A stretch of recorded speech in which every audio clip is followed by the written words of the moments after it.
बिस्मिल्लाहिर्रहमानिर्रहीम। Lecture number 3, right properties of different states of matter. Dear students, हमने पढ़ा था 1 से लेके 8th क्लास तक कि there are 3 states of matter, और फिर 9th में हमने पढ़ा है कि there are 4th state of matter which is called plasma. तो इनकी प्रॉपर्टीज़ हम स्टडी करते हैं। सबसे पहले हम सॉलिड को देखते हैं। Solids are made up of particles, जिनको हम एटम कहते हैं। और आप जानते हैं कि सॉलिड जो है ना, उसमें फोर्सेस क्या होती हैं, बहुत ही स्ट्रांग होती हैं, जिसकी वजह से वो क्लोजली पैक्ड होते हैं, यानी कि वो आपस में जो एटम है वो क्या है, जुड़े होते हैं।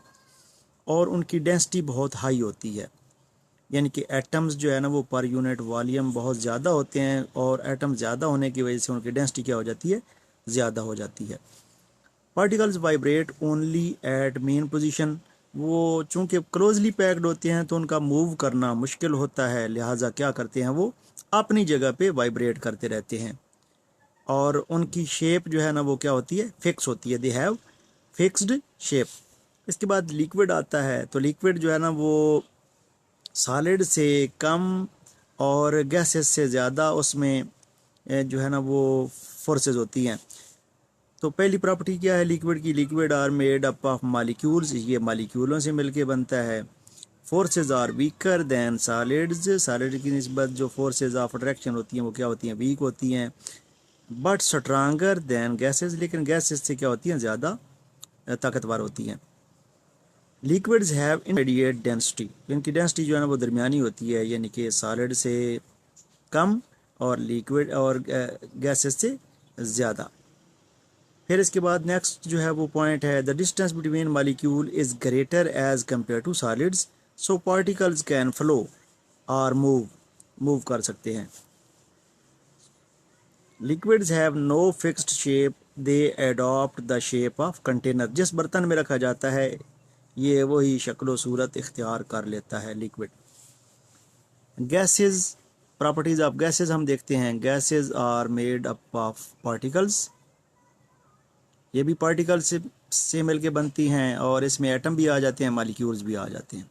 फोर्सेज आर नेग्लिजिबल, आप जानते हैं कि यहाँ पे फोर्सेज ना होने के बराबर होती हैं, और फोर्सेज नहीं होती हैं तो उनको मालिक्यूलों को पकड़ने वाला है कोई नहीं, तो डिस्टेंस क्या हो जाता है, बहुत ज़्यादा हो जाता है। डिस्टेंस ज़्यादा हो जाता है तो वो फ्रीली मूव करती हैं। Particles move freely and quickly. Gases have no fixed shape and volume, और चूंकि मालिक्यूलों का डिस्टेंस बहुत ज़्यादा होता है तो डेंसिटी इनकी क्या हो जाती है, बहुत कम हो जाती है। यानी कि वॉल्यूम बहुत ज़्यादा बढ़ जाता है तो डेंसिटी कम, वॉल्यूम ज़्यादा डेंसिटी कम। फिर इसके बाद चौथी स्टेट का हम जिक्र करते हैं, जिसको हम प्लाज्मा कहते हैं। प्लाज्मा बनता कैसे है, आपको पता है कि सॉलिड लिक्विड में चेंज होता है, लिक्विड गैस में, और गैस जो है ना वो चौथी स्टेट में चेंज होती है। वो गैस के जो एटम हैं वो जब आयन बनते हैं तो प्लाज्मा क्रिएट हो जाता है।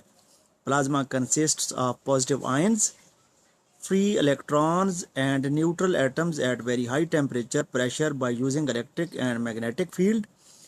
फिर हम देखते हैं कि प्लाज्मा हमें कहाँ पे जो है ना वो पाया जाता है, कहाँ पे नज़र आता है।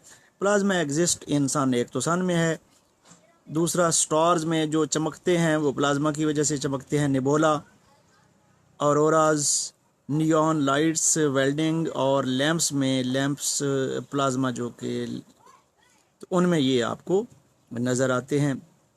फिर इसके बाद ये है कि प्लाज्मा बनता कैसे है। When electrons of the atoms are removed to make atoms a positive ion, जब एटम जो है ना वो पॉजिटिव आयन में चेंज होता है तो प्लाज्मा जो है ना वो क्रिएट होता है।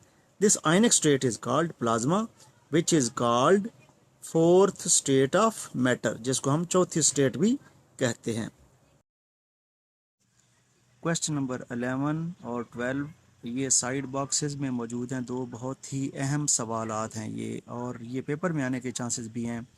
पहला सवाल ये है, व्हाट आर फ्लूइड्स।